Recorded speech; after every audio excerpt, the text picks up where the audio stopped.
অর্জুনের আরেকটি নাম ভগবান আখ্যায়িত করেছেন মহাবাহুদেব। যদি তুমি মনে করো যে আত্মা সর্বদা দেহের সঙ্গে জন্মে আবার দেহের সঙ্গে বিনষ্ট হয়ে যায়, তাহলেও তোমার শোক করা উচিত নয়। তারপরে ভগবান অর্জুনকে আরেকটু বললেন, যার জন্ম হয়েছে তার মৃত্যু নিশ্চিত, আর যার মৃত্যু হয়েছে তার জন্মও নিশ্চিত। তাই এই অবশ্যম্য বিষয়ে তোমার শোক করা উচিত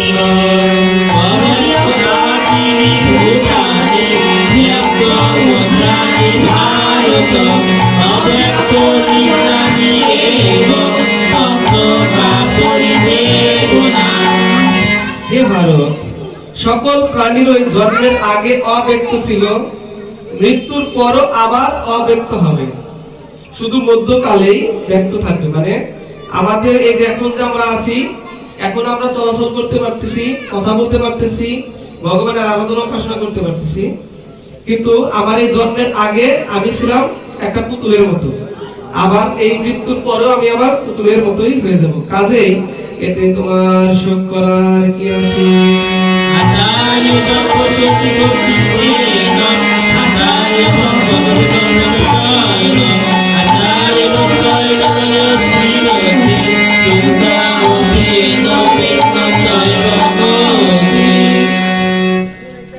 আত্মা সকলের নিকটেই আশ্চর্য কিছু।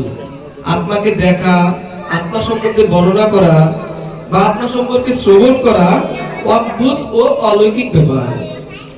যার বুদ্ধি শুদ্ধ ও সূক্ষ্ম নয়, সে আত্মতত্ত্ব জেনেও সংশয় ও বিপরীত চিন্তাবশত এই স্বরূপ যথার্থভাবে বুঝতে সক্ষম হন না। আত্মা কিরূপ তা বোঝা সহজ নয়। ইন্দ্রিয়, মন ও বুদ্ধির দ্বারা একমাত্র আত্মাকে অনুভব করা যায় না।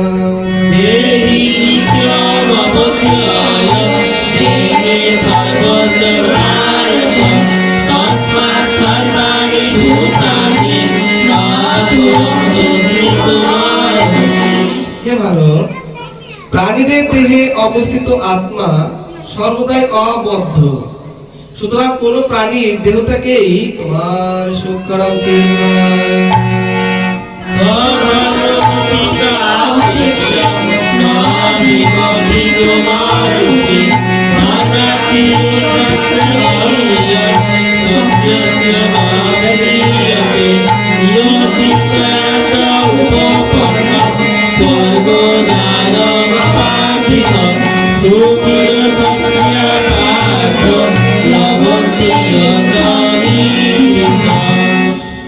তোমার স্বধর্ম ক্ষত্রিয়। ক্ষত্রিয়র কাজ কি? যুদ্ধ করা। তা বিবেচনা করেও তোমার দ্বিধাগ্রস্ত হওয়া উচিত নয়, কারণ ক্ষত্রিয়র পক্ষে ধর্ম রক্ষার্থে যুদ্ধ করার চেয়ে মঙ্গলকর আর কিছুই নেই।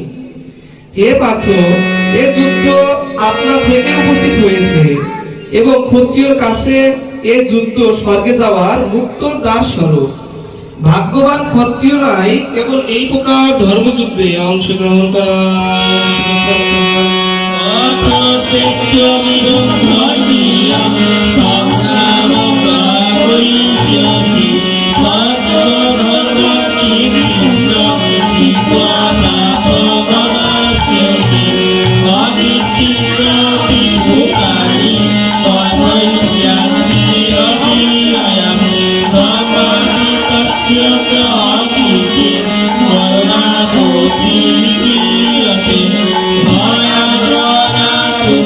Oh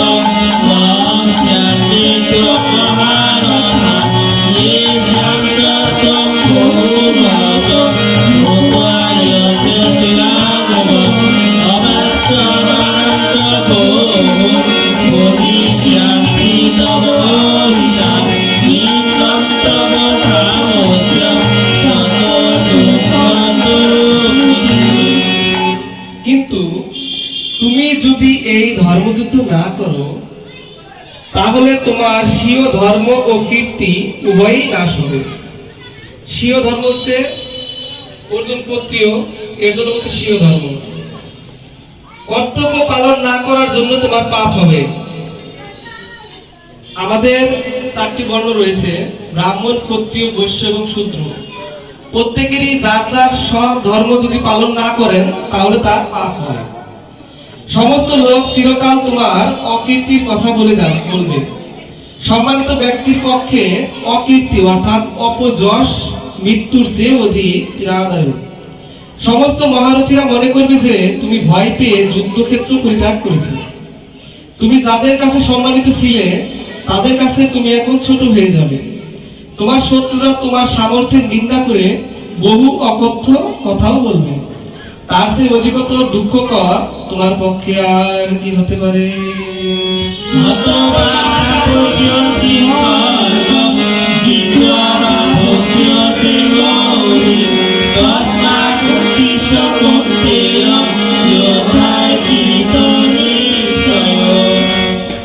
মানে অর্জুন তো যুদ্ধ করতে চাচ্ছেই না। অর্জুনকে বোঝানোর জন্য ভগবান আর বললেন, এই যুদ্ধে যদি তোমার মৃত্যু হয় তবে তোমার স্বর্গলাভ হবে, আর যদি যুদ্ধে তুমি জয়লাভ করো তাহলে পৃথিবী ভোগ করবে। তাহলে দুই দিকে সুবিধা আছে, পৃথিবী ভোগ করার শুধু সুবিধা আছে, আবার যদি মৃত্যুবরণ করেন তাহলে আবার স্বর্গে যাওয়ার সুবিধা আছে। তাই বললেন, হে কৈন্তেয়, যুদ্ধ করার জন্য স্থির সংকল্প গ্রহণ করে উঠে দাঁড়াও।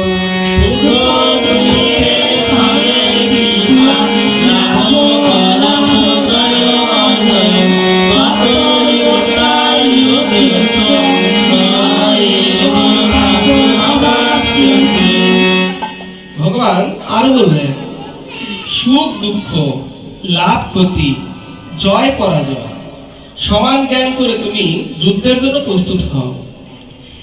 এভাবে সমবুদ্ধি সম্পূর্ণ হয়ে যুদ্ধ করলে তোমার কোনোই পাপ হবে না। পাপ হবে যদি তোমার এই যুদ্ধের মধ্যে যদি তোমার স্বার্থ বুদ্ধি থাকে। তাই তুমি স্বার্থ বুদ্ধি ত্যাগ করে উঠে দাঁড়াও।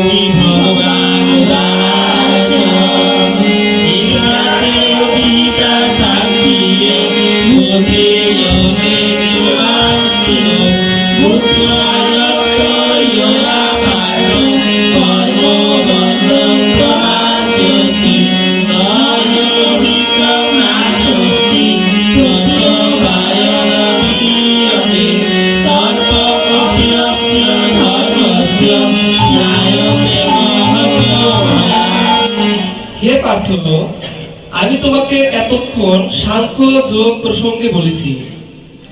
এখন যোগ বিষয়ক মানে নিষ্কাম কর্মযোগ উপদেশ শ্রবণ করো। সমবুদ্ধি যুক্ত হলে তুমি কর্মবন্ধন থেকে মুক্ত হতে পারবে। এই নিষ্কাম কর্মযোগের অনুশীলন কখনো ব্যর্থ হয় না এবং হতেও পারে না। ত্রুটি বিচ্যুতি জনিত পাপও হয় না। এটি অনুষ্ঠিত হলে কখনো বিপরীত ফলও প্রদান করে না। এই ধর্মের স্বল্প আচরণ ও জন্ম মৃত্যু স্বরূপ মহামারী থেকে পরিত্রাণ করে।